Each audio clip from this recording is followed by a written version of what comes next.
स्वागत है दोस्तों आपको हमारे एसपी टेक्निकल प्रो चैनल में। आज मैं आपको बताऊंगा कि कैसे आप व्हाट्सएप में डार्क थीम ऑन कर सकते हैं। तो चलिए दोस्तों शुरू करते हैं। ये रहा हमारा व्हाट्सएप, इसे ओपन करते हैं। ओपन करने के बाद यहाँ पर 3 डॉट दिख रहा है, उस पर क्लिक करते हैं। क्लिक करने के बाद यहाँ पर सेटिंग का ऑप्शन आ रहा है, उसे क्लिक करते हैं। सेटिंग ओपन होने के बाद यहाँ पर आपको दिख रहा है चार्ट का ऑप्शन आ रहा है, यहाँ पर थीम वॉलपेपर और चार्ट हिस्ट्री लिखा है, वहाँ पर क्लिक करते हैं। यहाँ पर ऑप्शन आ रहा है थीम का, जो कि लाइट है, तो थीम को हम चूज़ करते हैं। यहाँ पर लाइट आ रहा है, डार्क आ रहा है, हमको डार्क चूज़ करना है।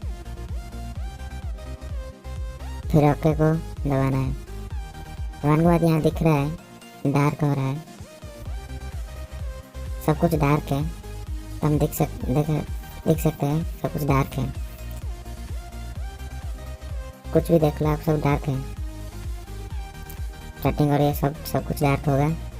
स्टार्टर सर्कल्स जहाँ पर भी दिखोगे आप सबको डार्क मिलेगा। थैंक यू दोस्तों, प्लीज़ लाइक और सब्सक्राइब करना।